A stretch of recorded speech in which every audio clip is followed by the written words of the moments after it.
السلام علیکم ورحمۃ اللہ وبرکاتہ۔ الحمد للہ رب العالمین والعاقبۃ للمتقین والصلاة والسلام علی سید الانبیاء والمرسلین نبینا محمد وعلی آلہ وصحبہ اجمعین، اما بعد فاعوذ باللہ من الشیطان الرجیم، بسم اللہ الرحمن الرحیم، رب اشرح لی صدری ویسر لی امری واحلل عقدۃ من لسانی یفقہوا قولی۔ پہلی حدیث پڑھیے۔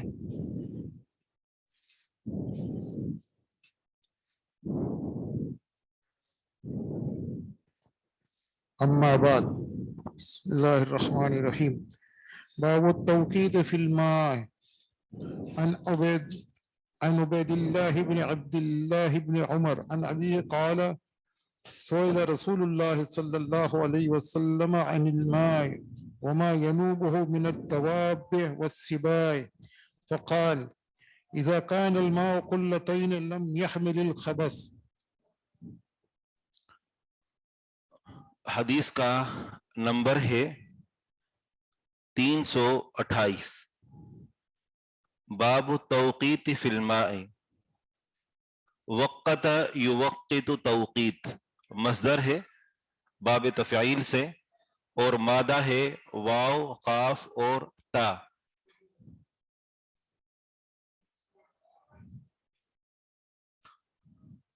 تین سو 27 رہ گئی ہے۔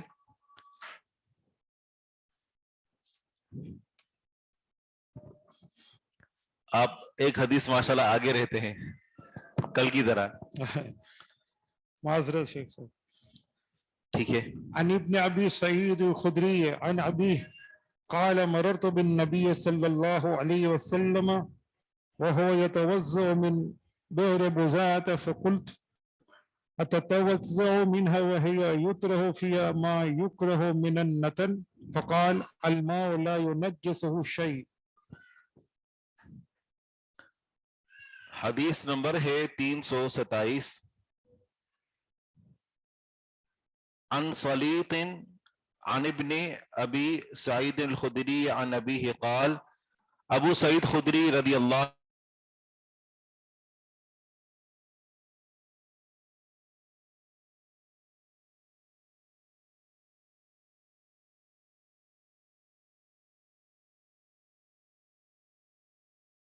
جانے دیں، لائٹ کے بغیر کیسے پڑھیں گے؟ آج زیادہ مسئلہ ہو رہی ہے۔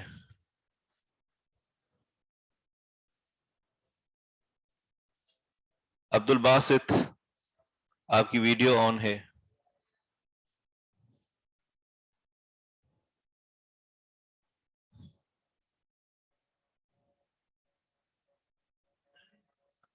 تھوڑا انتظار کرتے ہیں تاکہ آتے ہیں۔ جی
السلام علیکم ورحمۃ اللہ وبرکاتہ.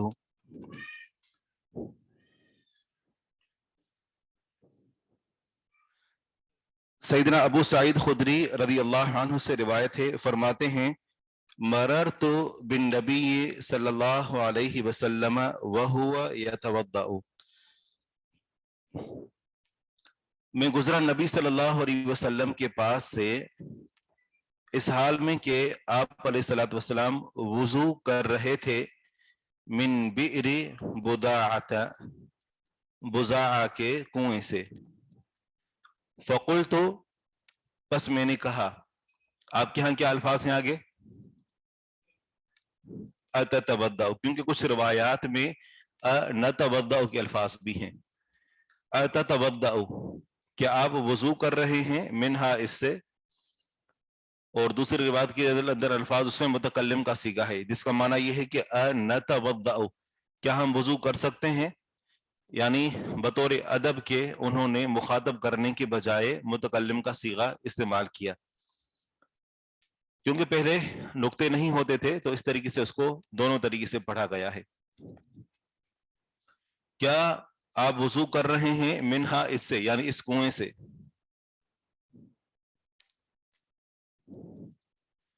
اچھا، وہی یطرح، اور یہ اس میں پھینکے جاتے ہیں. وہی، اور یہ یطرح فیہا، اس میں پھینکے جاتے ہیں. ما یکرہ، کہ جن کو ناپسند کیا جاتا ہے. من النتن، گندگی سے. من النتن، گندگی سے. فقال، پس آپ علیہ الصلوۃ والسلام نے فرمایا، الماء، پانی، لا ینجسہ شیء، اسے کوئی چیز ناپاک نہیں کر سکتی. خلاصہ یہ ہے کہ ابو سعید خدری رضی اللہ عنہ رسول اللہ صلی اللہ علیہ وسلم کے پاس سے گزرے کہ آپ علیہ الصلوۃ والسلام بئر بزاع سے وضو کر رہے تھے. تو انہوں نے کہا کہ کیا آپ اس سے وضو کر رہے ہیں، جبکہ اس میں تو گندگیاں پھینکی جاتی ہیں کہ جو انسان کو ناپسند ہے. تو آپ علیہ الصلوۃ والسلام نے فرمایا کہ پانی کو کوئی چیز ناپاک نہیں کر سکتی. اس کا مفہوم یہ ہے کہ پانی جو کہ کنویں کی مثل ایک وافر مقدار میں ہو، اور اس میں اگر کوئی نجاست گر جاتی ہے اور ظاہری بات ہے اس کو اس سے نکال دیا جاتا ہے، تو اس کے بعد جو پانی ہے وہ پانی پاک رہتا ہے، اسے کوئی چیز ناپاک نہیں کر سکتی، الا یہ کہ اس کے اندر 3 صفات میں سے کوئی ایک صفت تبدیل ہو جائے، اس کا رنگ، اس کا ذائقہ، یا اس کا بو. تو چاہے جتنی بھی مقدار میں پانی کیوں نہ ہو، اگر اس میں سے یہ اوصاف تبدیل ہو جاتے ہیں تو پھر وہ ناپاک ہوگا. وگرنہ کنویں کی مقدار میں اگر پانی ہے تو وہ محض نجاست کے گرنے سے وہ ناپاک نہیں ہوتا، لیکن شرط یہی ہے کہ وہ نجاست نکال دی جائے اور اس پانی کے اندر ان تینوں اوصاف میں سے کوئی وصف پیدا نہ ہوا ہو. 160 لیٹر والی بات ریپیٹ کر دیں. جی ہاں، وہ یہ ذکر کیا تھا کہ اذا کان الماء قلتین، یہ جو ہے وہ آگے حدیث آ رہی ہے. باب التوقیت فی الماء، یہ باب ہے توقیت کا معنی ہوتا ہے حد بندی کرنا، وقت مقرر کرنا یا تحدید کرنا. یعنی پانی کی کتنی حد ہے کہ اگر اس کے اندر نجاست واقع ہو جائے تو پانی ناپاک نہیں ہوتا.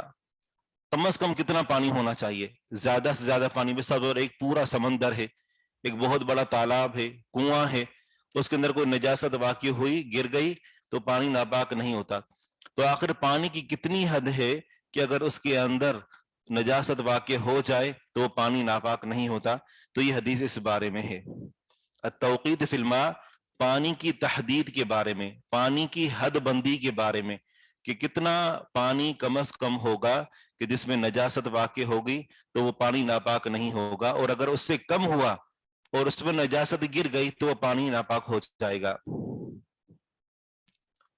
عبداللہ بن عمر رضی اللہ عنہما سے روایت ہے، عبید اللہ بن عبداللہ بن عمر اپنے والد عبداللہ بن عمر رضی اللہ عنہ سے روایت کرتے ہیں کہ سئل رسول اللہ صلی اللہ علیہ وسلم عن الماء، رسول اللہ صلی اللہ علیہ وسلم سے پانی کے بارے میں سوال کیا گیا. وما ینوبہ، اور جو اس پر باری باری آتے ہیں. ینوبہ جو اس کے اوپر ایک دوسرے کے بعد آتے ہیں. نابا ینوب نوبتن، نوبہ باری کو کہتے ہیں، باری یعنی ایک کے بعد دوسری مرتبہ. جس طرح ہم کہتے ہیں نا کہ آج تقسیم کرنے کی باری کس کی ہے، ٹھیک ہے نا، تو یعنی ایک کے بعد جو دوسرا آتا ہے تو اس کو کہتے ہیں کہ یہ باری ہے. تو ینوب ہو ایک دوسرے کے بعد آتے ہیں، ٹھیک ہے نا، باری باری آتے ہیں. من الدواب والسباع، من الدواب جانوروں میں سے، والسباع اور درندوں میں سے. آپ علیہ الصلوۃ والسلام سے سوال کیا گیا پانی کے بارے میں، اور جو اس پر ایک دوسرے کے بعد آتے ہیں جانور اور درندے. اگر جنگل کے اندر کوئی تالاب ہو، یا پھر یہ ہے کہ کوئی حوض بنایا گیا ہو اور وہاں سے آ کر جانور، چوپائے اور درندے آ کر پانی پیتے ہوں، تو کیا پانی وہ پاک ہوگا یا ناپاک ہو جائے گا؟ تو آپ علیہ الصلوۃ والسلام نے فرمایا اذا کان الماء قلتین، اذا کان الماء جب ہو پانی، قلتین دو مٹکے، لم یحمل الخبث تو وہ نہیں اٹھاتے ناپاکی کو، وہ ناپاک نہیں ہوتا. لم یحمل الخبث تو وہ نہیں اٹھاتا ناپاکی کو، مانا کہ وہ پانی ناپاک نہیں ہوتا، وہ خباثت کا حامل نہیں ہوتا، مطلب وہ پانی ناپاک نہیں ہوتا جب پانی دو مٹکے ہو. لیکن کون سے مٹکے؟ بالکل، تو یہاں پر یہ ہے کہ اس دور کے اندر جو حجر نامی بستی تھی اور اس کے جو بڑے بڑے مٹکے تھے، تو وہ وہاں پر عام رائج بھی تھی اور مشہور بھی تھے. اور اس کا جب اندازہ لگایا گیا تو جیسا کہ کل ہم نے ذکر کیا تھا کہ ایک مٹکے کے اندر 250 رتل عراقی آتے ہیں، اور اگر ان کا اندازہ لگایا جائے تو 250 رتل اگر اس کا اندازہ لگایا جائے تو یہ جا کر 160 یہ یعنی وہ 500 کے بنیں گے. یعنی دو مٹکوں کا اگر اندازہ لگا لیں تو دو مٹکے میں 500 رتل آ جائیں گے، اور 500 رتل ہوتے ہیں 160 لیٹر کے برابر، یعنی 80 لیٹر. ایک مٹکے کے اندر 80 لیٹر آ سکتے ہیں. 80 لیٹر ہمارے ہاں تو یہ گیلن ہوتا ہے. یہ کتنے کا ہوتا ہے؟ 20 کا ہوتا ہے. یہ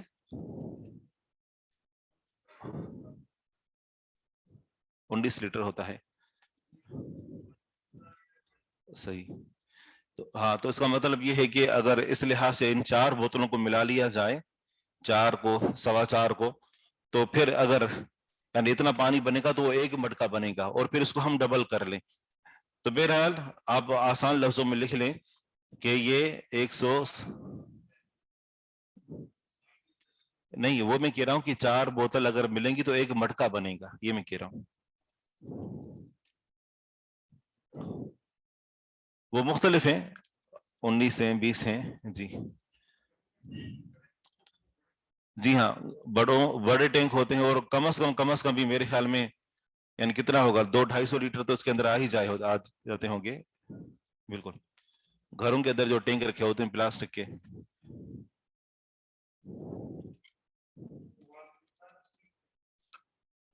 صحیح.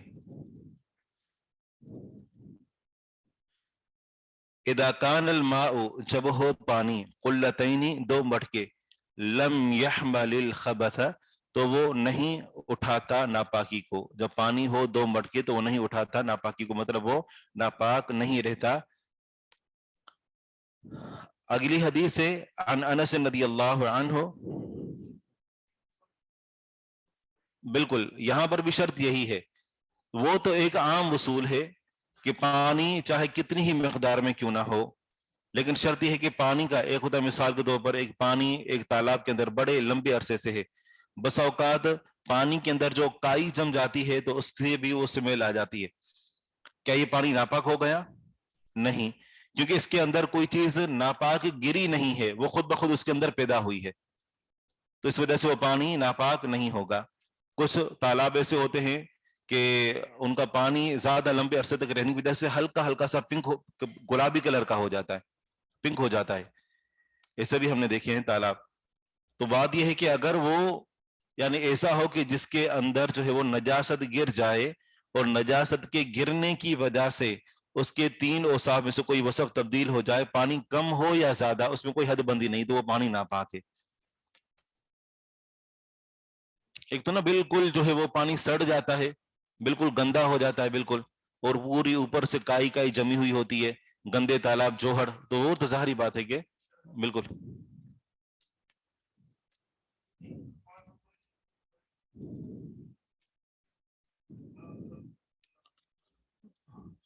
یہاں نل کے اندر جو پانی آتا ہے نا گھروں کے اندر، جی ہاں صحیح،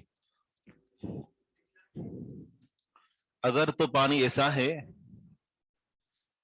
اگر تو پانی ایسا ہے کہ جس میں سے بو آ رہی ہے، جس نل میں سے بو آ رہی ہو، تو ظاہری بات ہے کہ وہ پانی ناپاک ہے اور اس سے وضو نہیں کیا جا سکتا، کیونکہ اس میں سے سمیل آ رہی، تو مانا کیا ہے کہ یہ بڑے یوں سمجھے کہ بے ایمان قسم کے لوگ ہوتے ہیں کہ جو جس علاقے کا پانی جو مقرر کیا گیا تھا اس کو بھی وہ بیچ رہے ہوتے ہیں۔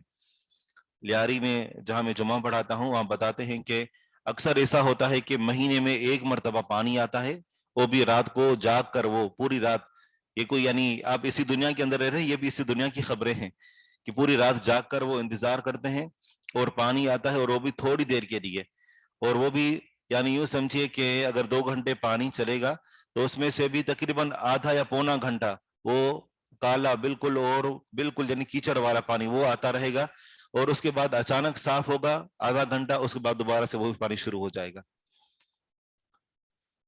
تو ظاہری بات ہے کہ اگر اس طرح کا پانی ہے تو وہ پاک کرنے کی صلاحیت کھو چکا ہے۔ یحمل کا معنی ہے یحمل الخبث، کہ وہ ناپاک نہیں ہوتا۔ جی ہاں، خبث نہیں اٹھاتا مطلب ناپاک نہیں ہوتا۔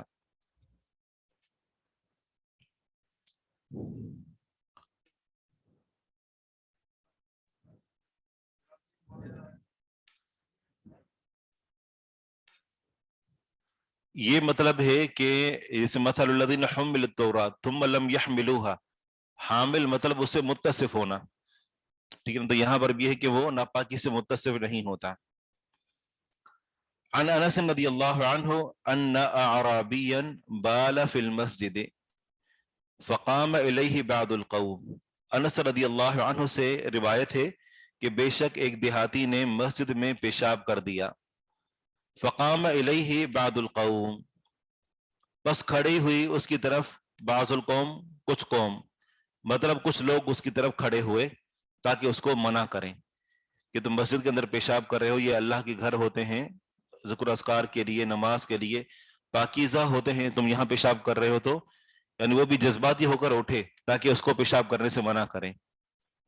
فقال رسول اللہ، تو رسول اللہ صلی اللہ علیہ وسلم نے فرمایا، لا تزرموہ، تم اس کو نہ روکو یا تم اس کو نہ کاٹو، یعنی اس کے پیشاب کو تم نہ کاٹو، مطلب اس کو پیشاب کرنے سے منع نہ کرو۔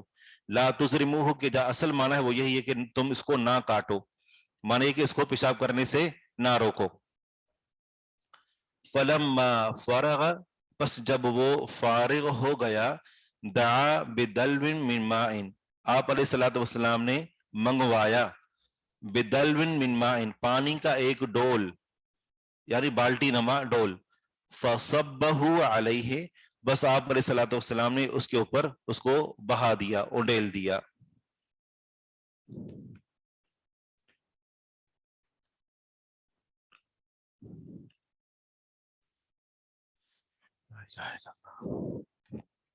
اس حدیث میں رسول اللہ صلی اللہ علیہ وسلم کی تربیت کا ایک انداز ہمیں نظر آتا ہے۔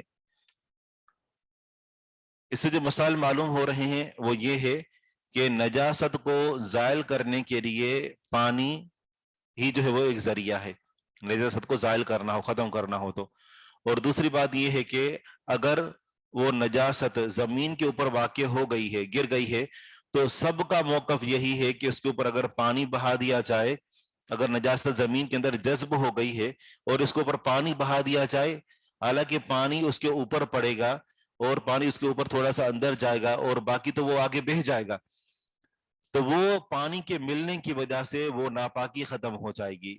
سب کا موقف یہی ہے، جبکہ احناف کیا کہتے ہیں، جذب ہو جاتا ہے، بالکل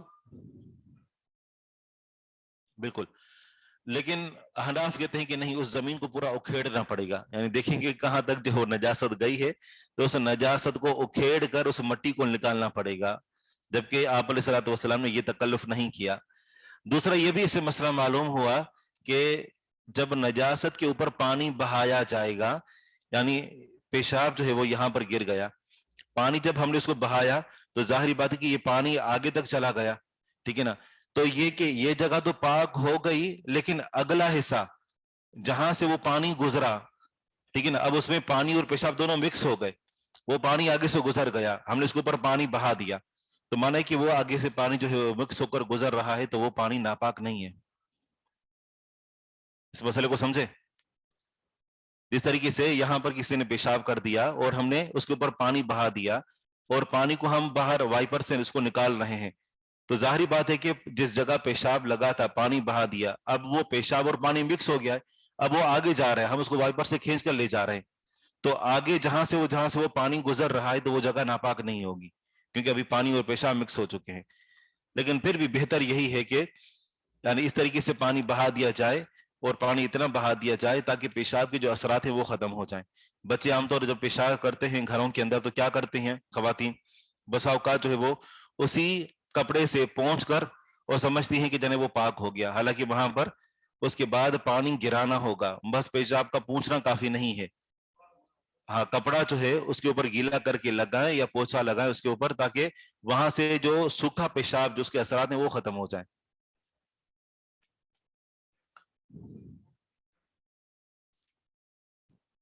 نہیں، ایک ہی مرتبہ اگر پانی جو ہے وہ لگا دیا جاتا ہے نا، یعنی پیشاب کو صاف کیا تو اب کیا ہے، زمین خشک ہو گئی، اب اس کے اوپر ایک ہی مرتبہ پانی سے جو ہے وہ کپڑا پھیر دیا گیا پانی کے ساتھ ملا کر، یا پانی بہا کر اور پھر اس کو پوچھے سے صاف کیا گیا تو پاک ہو جائے گا۔ وہ صورت ہے کہ جب پیشاب موجود ہو اس کے اوپر آپ پانی بہاتے ہیں، اب وہ پانی جو ہے وہ آگے گزر رہا ہے، تو بہرحال وہ آگے والی زمین ناپاک نہیں ہوگی۔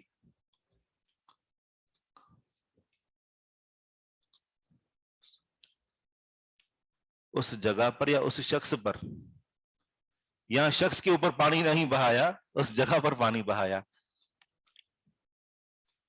اچھا، یہ کہ آپ علیہ الصلوۃ والسلام نے یہاں پر صحابہ کرام کو جو منع کیا تھا، تو منع کرنے کے پیچھے حکمت یہ بھی تھی کہ اگر اس کو روک دیا جائے گا کہ تم پیشاب نہ کرو، اور درمیان میں جا کر اس کو منع کریں گے، تو اب جو اس نے جو کاروائی کرنی تھی وہ تو کر لی، ٹھیک ہے، اب تو یعنی اس کو دھونا پڑے گا ہی، لیکن یہ کہ اگر اس کو بیچ میں جا کر ٹوکیں گے تو یہ کیا کرے گا، اٹھے گا اور بھاگے گا، تو اسے دو نقصان ہوں گے۔ ایک نقصان تو یہی ہوگا کہ جب یہ بھاگ رہا ہوگا تو پیشاب کے چھینٹے اور پیشاب ظاہری بات ہے کہ وہ آگے تک پھیل جائے گا، مسجد مزید گندی ہو جائے گی۔ اور دوسرا یہ ہے کہ اگر اس کو اچانک روک لیا گیا، پیشاب کرتے بڑھتے اچانک جو ہے جو انسان اپنے پیشاب کو روک لے، تو ظاہری بات ہے یہ انسان کے لیے انفیکشن اور بیماریوں کا سبب بن سکتا ہے۔ بالکل، تو اس وجہ سے بھی آپ علیہ الصلوۃ والسلام نے صحابہ کرام کو منع کیا۔ یہ شخص کون تھا، اس کے بارے میں مختلف نام وارد ہوئے ہیں، بہرحال کچھ کہتے ہیں کہ یہ ذوالخویصرہ یمانی تھا، اور کچھ کہتے ہیں کہ یہ اقرع بن حابس تھا، ٹھیک ہے، تو بہرحال اس کے مختلف نام وارد ہوئے ہیں۔ پھر بعد میں کیا ہوا، اس کا نتیجہ کیا نکلا، آگے حدیث آپ جانتے ہیں،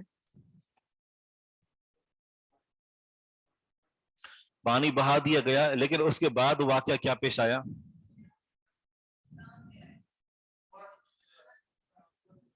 بالکل، اس کے بعد اس نے دعا کی اور کہا کہ اللہم ارحمنی و محمدن ولا ترحم معنا احدن، ہاں کہ یا اللہ مجھ پر اور محمد صلی اللہ علیہ وسلم پر رحم فرما، ہمارے علاوہ کسی اور پر رحم نہ کرنا۔ تو آپ علیہ الصلوۃ والسلام نے فرمایا کہ تم نے ایک وسیع کشادہ چیز کو محدود کر دیا۔ اس سے یہ پتہ چلا کہ جب آپ کسی کے ساتھ نرمی سے پیش آتے ہیں، آپ اس کے مخلص اور خیرخواہ بن جاتے ہیں، تو اس کے دل میں آپ کے لیے جگہ بن جاتی ہے، وہ آپ سے محبت کرنے لگتا ہے۔ آپ کا خیرخواہ جب کوئی آپ کو سمجھے گا نا، تو پھر وہ آپ کو یوں اپنے دعاؤں کے اندر بھی شامل کر لیتا ہے۔ تو یہ لوگوں کی دعائیں لی جاتی ہیں، لوگوں کو دعاؤں کے لیے کہنا نہیں پڑتا۔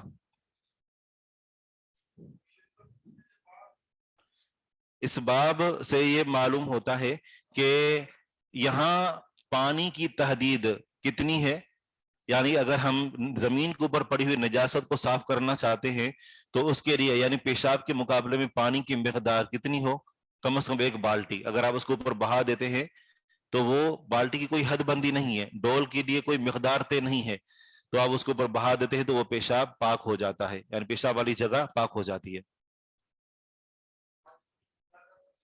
نہیں، دلو کی کوئی تحدید نہیں ہے، کہیں پر بھی نہیں ہے۔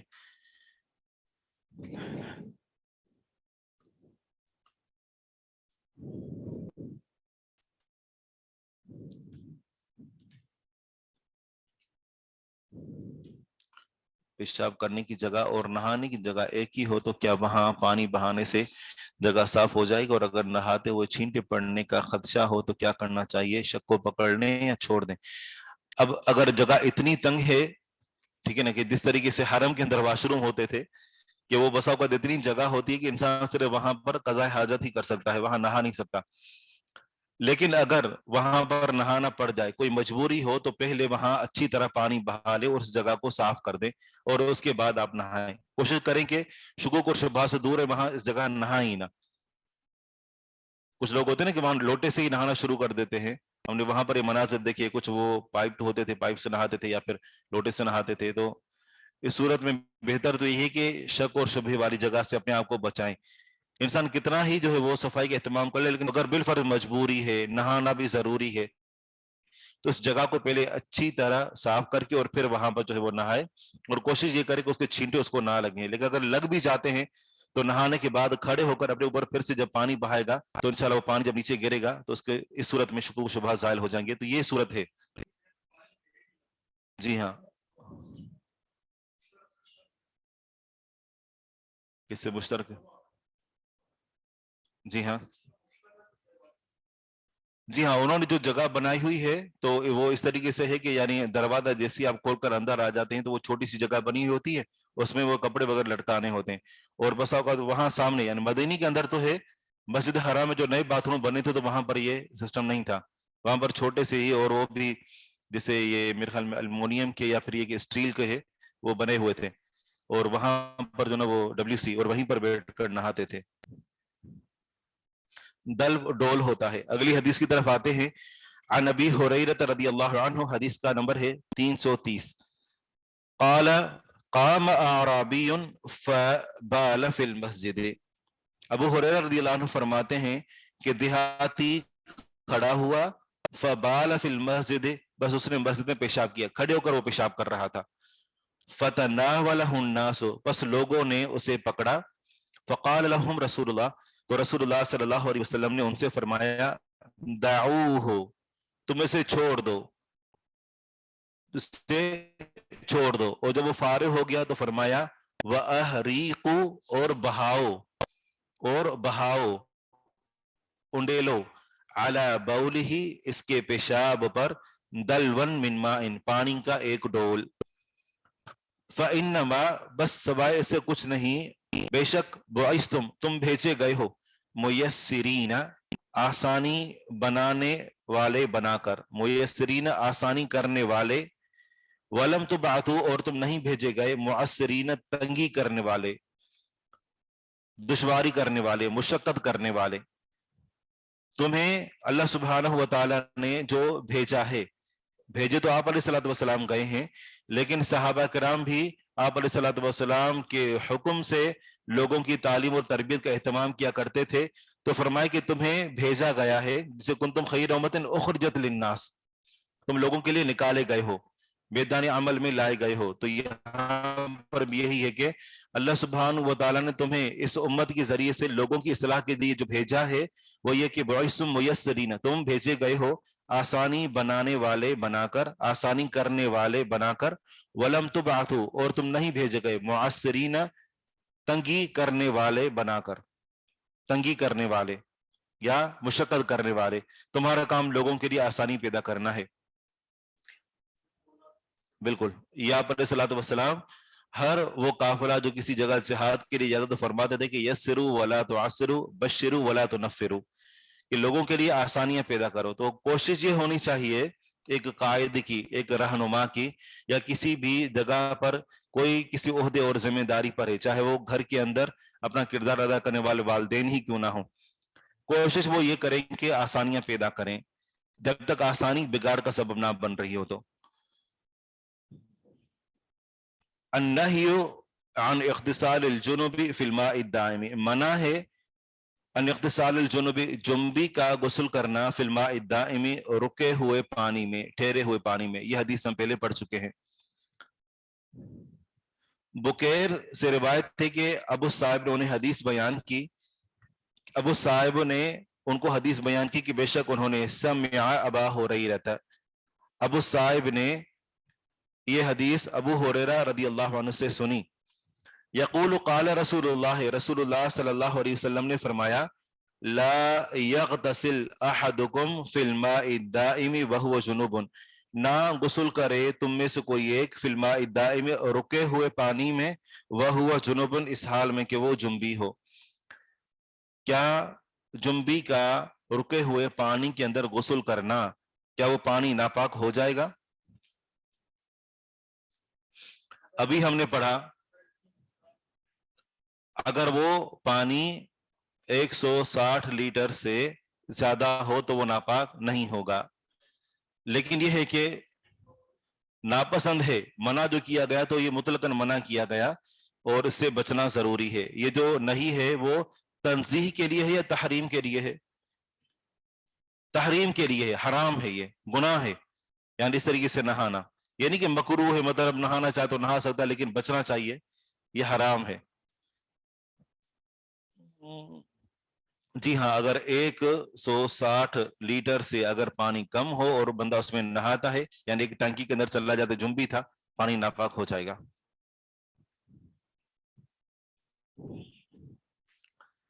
الوضوء بماء البحر، سمندر کے پانی کے ساتھ وضو کرنا، اور وہ پانی نمکین ہوتا ہے، مطلب یہ ہے کہ اس کا ذائقہ تبدیل ہوتا ہے، لیکن یہ ذائقہ تبدیل ہوتا ہے قدرتی طور پر، کسی اور چیز کے داخل کرنے کی وجہ سے وہ یعنی وہ اس کا ذائقہ تبدیل نہیں ہوتا۔ تو ہم گھروں کے اندر بسا اوقات پانی گرم کر رہے ہوتے ہیں، اگر اس کے اندر نمک گر جائے تو وضو کر سکتے ہیں اس سے، کیونکہ وہ ناپاک چیز نہیں گزری، اس کے اندر ناپاک چیز نہیں گری۔ جس طریقے سے جی ہاں غرارے کرتے ہیں، یا پھر یہ ہے کہ جس سے ہم پیچھے پڑ چکے ہیں کہ وہ جو میمونہ رضی اللہ عنہا کا جو ٹب تھا جس میں آٹے کے نشانات ہوتے تھے، ابو ہریرہ رضی اللہ عنہ سے روایت ہے، فرماتے ہیں کہ بالکل اس سے وضو کر سکتے ہیں۔ سأل رجل،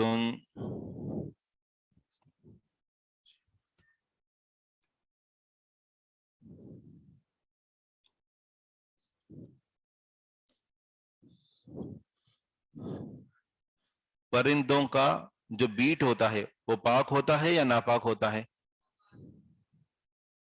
پرندوں کا جو بیٹ، اس کے لیے بھی وہی حکم ہے کہ جو مأکول اللحم حیوانوں کا ہے، اگر وہ مثال کے طور پر حرام ہے تو اس کو دھونا پڑے گا، جیسے کوا ہے، جی ہاں، چیل، باز اور یہ چیزیں، طوطا، تو ان کے جو بیٹ کو دھونا ضروری ہے۔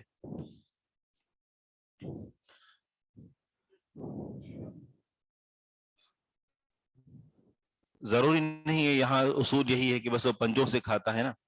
جی جی، ابو ہریرہ رضی اللہ عنہ سے روایت ہے، فرماتے ہیں سأل رجل رسول اللہ، ایک آدمی نے رسول اللہ صلی اللہ علیہ وسلم سے سوال کیا، فقال یا رسول اللہ انا نرکب البحر، بس اس نے کہا اے اللہ کے رسول صلی اللہ علیہ وسلم، بے شک ہم سوار ہوتے ہیں سمندر میں، یعنی سمندر میں کشتیوں میں سوار ہو کر سمندر میں سفر کرتے ہیں، وَنَحْمِلُ مَعَنَا الْقَلِيلَ مِنَ الْمَاءِ، وَنَحْمِلُ اور ہم اٹھاتے ہیں، معنا اپنے ساتھ، القلیل من الماء تھوڑا سا پانی، تھوڑا سا پانی اٹھاتے ہیں، میٹھا پانی، فَإِن تَوَضَّأْنَا بِهِ عَطِشْنَا، فَإِن تَوَضَّأْنَا بِهِ، پس اگر ہم نے وضو کیا اس کے ساتھ، اس تھوڑے سے میٹھے پانی کے ساتھ، عَطِشْنَا تو ہم پیاسے رہ جائیں گے،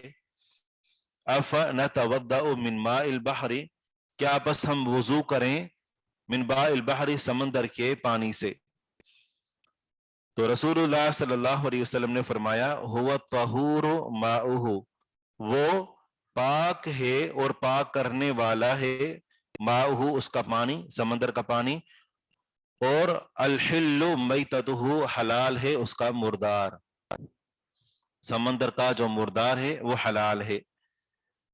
آپ علیہ الصلوۃ والسلام سے سوال ایک کیا گیا، لیکن آپ علیہ الصلوۃ والسلام لوگوں کو فائدہ پہنچانے پر حریص تھے، تو جو انہوں نے سوال نہیں بھی کیا امت کی خیر خواہی کے لیے، وہ بھی آپ علیہ الصلوۃ والسلام نے ان کو بتا دیا۔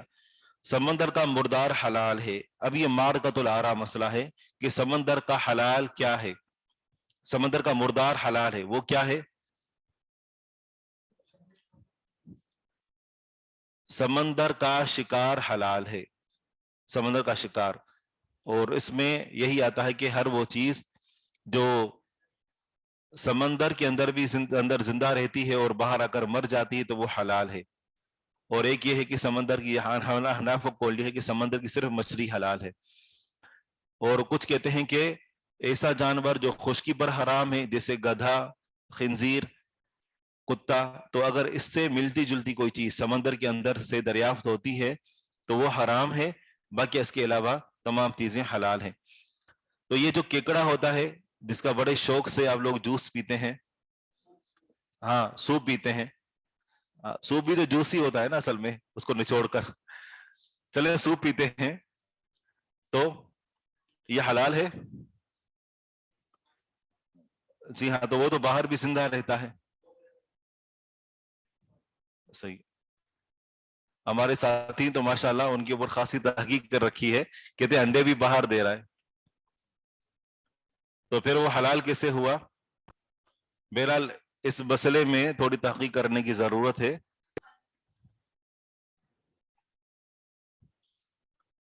والحل میتتہ، اس کا مردار حلال ہے۔ کون سا مردار حلال ہے؟ پھر تو کچھوا بھی ہے مثال کے طور پر، ٹھیک ہے نا، مگر مچھ بھی ہے، وہ حلال ہے؟ وہ حلال کیوں نہیں؟ کیونکہ آپ نہیں کھاتے اس لیے، کچھ لوگ کھاتے ہیں، تو کوئی معیار تو ہوگا نا، کوئی تو معیار ہوگا۔ مینڈک ہے مثال کے طور پر، وہ حلال ہے؟ ہمارے ساتھ جامعہ ابی بکر میں انڈونیشیا کے لڑکے، یہ تھائی لینڈ کے پڑھتے تھے، تو وہ جب کھانا بنا دیتے نا پوری جامع کے اندر بدبو پھیل جاتی تھی، اور جس نے ان کے دور میں پڑھا ہے نا ان کو پتا ہوگا، وہ بتاتے تھے کہ کہتے ہیں کہ کچھوا جو ہوتا ہے نا تو وہ حرام ہے اور کچھوے کے انڈے حلال ہے۔ ان کے ہاں یہ پتہ نہیں کہاں سے انہوں نے یہ فتویٰ لیا ہوا تھا۔ بہرحال یہ بہت بڑا مسئلہ ہے اور اس کو ہمارے ہاں یعنی اس کو استعمال کیا جاتا ہے، تو ہمارے پاس بہرحال دلیل موجود ہونی چاہیے۔ پچھلے دنوں ایک خاتون جو انہوں نے کافی اس مسئلے پر جو مجھ سے سوالات کی اور میں نے تحقیق بھی کی، میں اسی نتیجے پر پہنچا کہ جو چیز باہر بھی حلال ہے یعنی زندہ ہے اور اندر بھی زندہ ہے سمندر میں اور خشکی میں، جس طرح مینڈک کا معاملہ ہے تو وہ چیز حرام ہے۔ جھینگا تو یہ ایک مچھلی کی ایک قسم ہے جھینگا، اور اس کے علاوہ بھی اور بھی چیزیں ہیں جو اس سے ملتی جلتی ہیں۔ ایک تو وہ ہوتا ہے نا، ہاں بالکل، اور وہ ہوتا ہے ایک تو جس کی جو نا وہ بڑا سا اتنا لمبا سا، وہ ہم نے مدینی کے اندر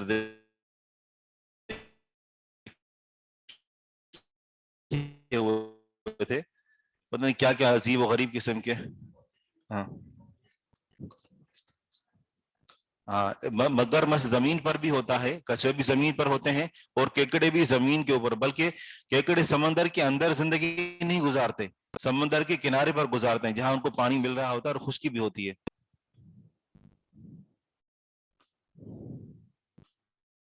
آکٹوپس حلال ہے؟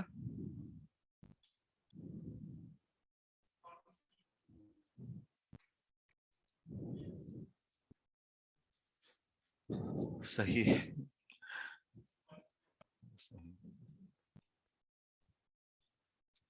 تو یہاں سے پتہ چلا کہ سمندر کے پانی سے وضو کیا جا سکتا ہے۔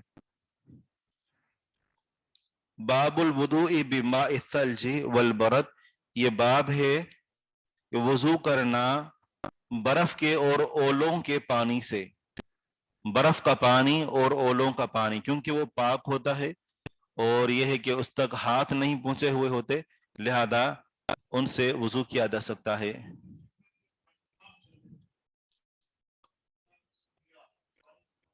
جی ہاں، جی ہاں، بالکل بالکل، کہتے ہیں اس کہ مینڈک کے لیے علیحدہ حدیث ممانعت آتی ہے، جی ہاں، لیکن یہ ہے کہ یہ جو چیزیں ہیں تو سمندر کے باہر بھی جو زندہ رہ رہی ہیں ان کے لیے کوئی معیار تو ہوگا، تو اس لیے ہم نے بات ذکر کی کہ سمندر کا جو گھوڑا ہوتا ہے وہ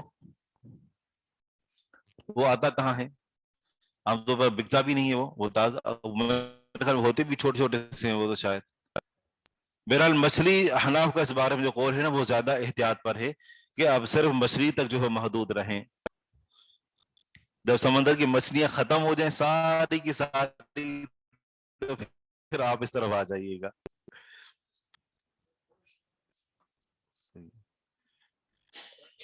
عن عائشة رضی اللہ عنہا قالت كان رسول الله صلی اللہ علیہ وسلم يقول اللهم اغسل خطاياي بماء الثلج والبرد ونقي قلبي من الخطايا كما نقيت الثوب الابيض من الدنس.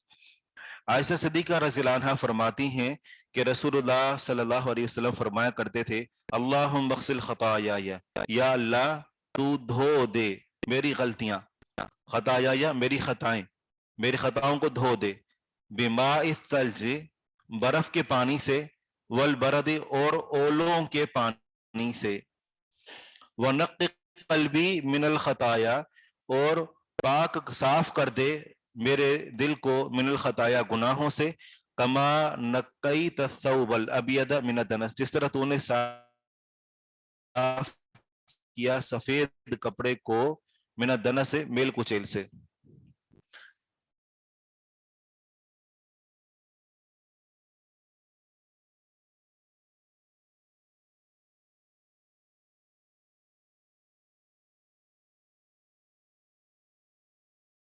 ایسے ہوتے ہیں کہ ان کو معاف کیا جاتا ہے، ان کو دھویا تو نہیں جاتا، بھی اس لیے دی گئی کیونکہ گناہ جو ہوتے ہیں وہ جہنم کی آگ کا موجب بنتے ہیں، جہنم کی آگ کو لے کر آتے ہیں. اور جہنم کی آگ کو بجھانے والی کون سی چیز ہے؟ جب انسان اس جہنم کی آگ کے اوپر پانی ڈالے.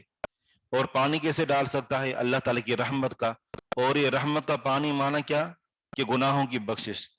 تو اس لیے جو نے یہ تشبیہ دی گئی. دوسرا یہ پتہ یہ چلا کہ جس چیز کے ذریعے سے گناہوں کو دھویا جائے گا تو وہ چیز پاک ہوگی تبھی تو اس کے ساتھ گناہ دھلیں گے. ناپاکی سے ناپاکی تو نہیں دھویا جاتا. اگر آپ کسی ناپاک چیز کو صاف کرنا چاہتے ہیں اس کے لیے پاک چیز استعمال کریں گے. تو گناہوں کے دھونے کے لیے جو پانی کا لفظ استعمال کیا تو وہ ثلج اور برد کا پانی استعمال، اس کی جو وہ تشبیہ دی گئی.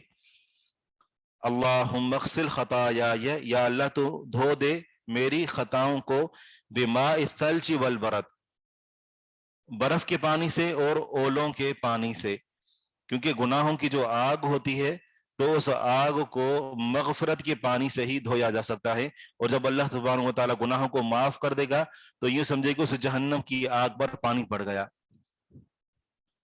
وَنَقِّ قَلْبِي مِنَ الْخَطَايَا اور میرے دل کو خطاؤں سے پاک کر دے. جس سے یہ پتا چلا کہ انسان کے گناہوں کے جو اثرات ہیں وہ انسان کے دل تک جا کر پہنچتے ہیں. کما نقیت الثوب الابیض من الدنس جس طرح تو نے صاف کیا سفید کپڑے کو میل کچیل سے. یہ اللہ سبحانہ و تعالیٰ کی طرف نسبت مجازی ہے کہ اللہ سبحانہ و تعالیٰ تو کسی کپڑے کو دھو کر صاف نہیں کرتا. مانا یہ کہ جس طریقے سے سفید کپڑے کو میل کچیل سے دھو کر بالکل صاف کیا جاتا ہے، اس کے اوپر کوئی داغ نہیں رہتا، تو میرے دل کو بھی اسی طرح منور اور روشن کر دے.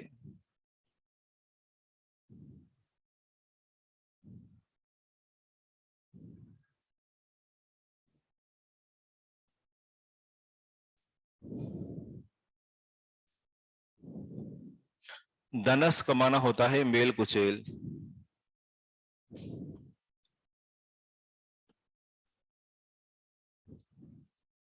سمندر میں جو چیزیں موجود ہیں ان میں سے کون سی چیز حلال ہے اور کون سی چیز حرام ہے، اس بارے میں ائمہ اربعہ کے مختلف مذاہب ہیں.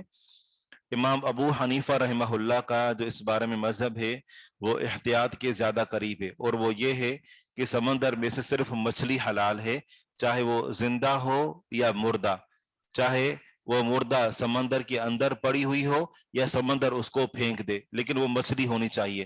مچھلی کی کوئی سائز مقرر نہیں ہے، اور یہ بھی اس میں طے نہیں ہے کہ وہ دودھ دینے والی ہو، بچے پیدا کرنے والی ہو، انڈے دینے والی ہو، یا اس کی کوئی سائز، اس بارے میں کوئی تعین نہیں ہے۔ کتنی بھی بڑی مچھلی ہو، انڈے دے رہی ہو، بچے دے رہی ہو، کچھ بھی دے رہی ہو، وہ سب کی سب حلال ہے، بس وہ مچھلی ہونی چاہیے۔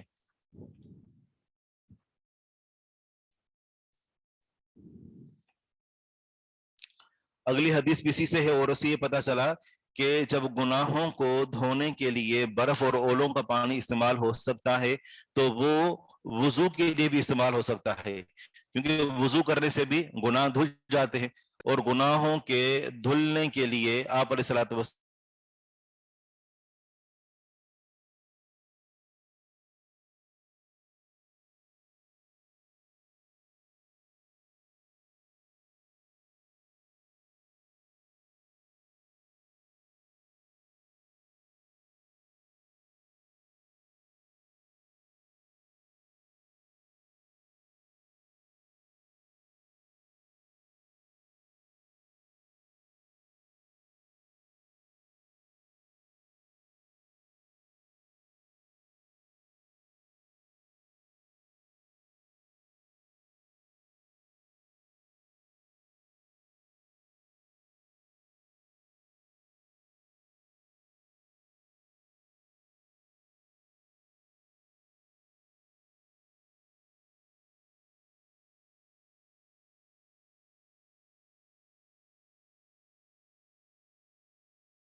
بالکل